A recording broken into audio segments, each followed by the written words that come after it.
Today I want to dedicate this poem to my best friend, Brian Matthew Butwell. I used to call him Boots. And when I was extra emotional, I'd call him Bootsy. And you see, I wanted to do it in the week of Father's Day because I believe father was the role that he was meant to play. And what would have been his last birthday, I couldn't help but remember him telling me a story of him sitting on a swing, 6 years old, pleading with God, asking, do you know that you made me something wrong with me? That you made me missing pieces?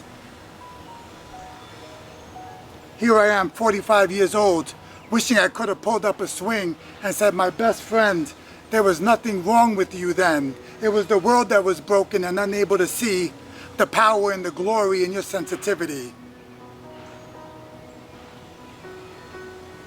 But now 3 years ago, like so many of my other so-called white brothers, my best friend Boots took his own life, highlighting the glaring discrepancy that this culturally believing that the ones that are supposed to be winning this toxic game of monopoly are literally 60% more likely than anyone on earth to take their own life willingly, and most of the time in the most grotesque ways conceivably. And yet here we are still pretending that we're divided by race, when we were, are, and will always be one beautifully diverse and multifaceted family called humanity. And the only reason this is important is because in the spirit of unity, we can actually rebuild communities with so much love, light, and liberty that they would literally radiate these divine webs of healing energy. Maybe even give us the possibility of making sure that every human being gets to create lives full of peace, purpose, and prosperity.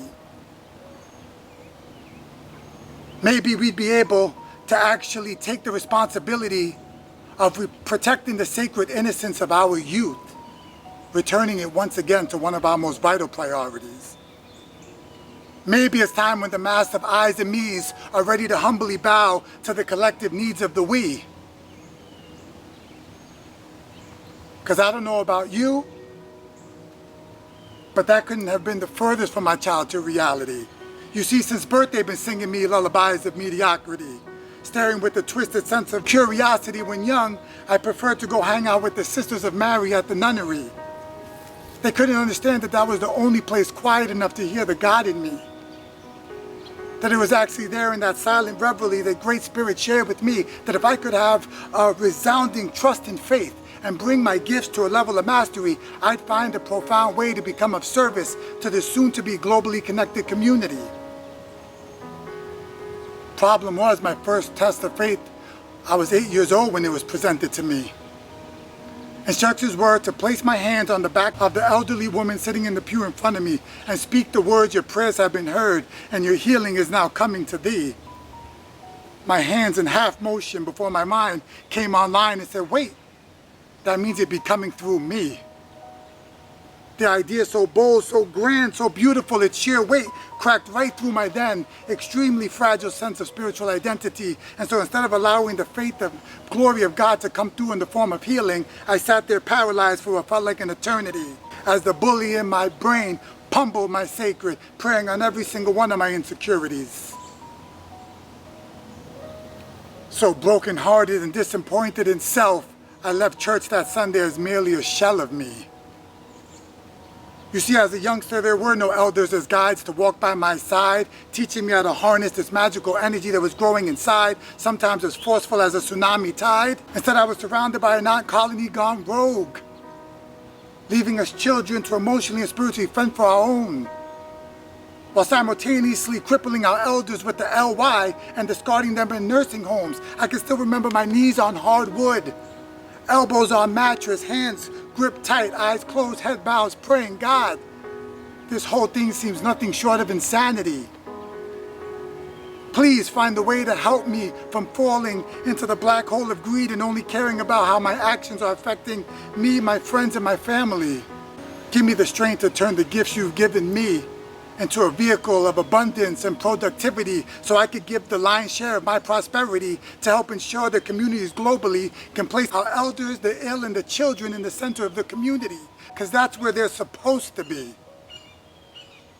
And somehow, even at 6 years old, I knew that it wasn't a selfless act. Like somehow, I was actually going to be honoring myself with the ability to lay down each night with a deep sense of peace and inner pride, one that no amount of money, number of degrees, or schooling would ever provide. Because I knew now, as I know then, our God-given gifts do not need to be certified. And I want to invite you to entertain the idea that what if we stop pretending that it's social class, skin tone, gender, a woman's right to choose, sexual attraction, the way we love, or any other ideas we use to divide. When to me it's so clearly a simple cause and effect when the people have strayed so far from the divine. And that's why we have so many people calling God, but when I search for the fruits of the Spirit, they're so hard to find. Why are they so hard to find? And you know the hardest is when their pain, their fear, and their mistrust finds home in mine.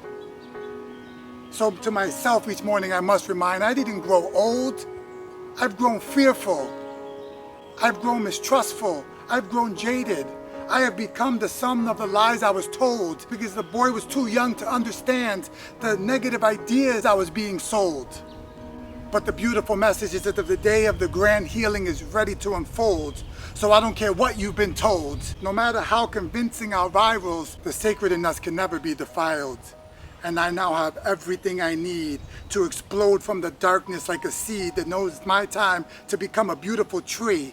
And let you know that it's my unwavering generosity of spirit and courageous heart that makes me a perfect candidate to grab the mantle of love and begin to lead. And I'll tell you this, ally me or leave me be. But as long as there's breath in these lungs, I am not stopping till I succeed, co-birthing a world, and then every single one of us has the opportunity to be the massive blessing God made us to be. And maybe even stretch it to the idea that we can be celebrated for our individuality. To you, Betsy, I miss you from the depth of me.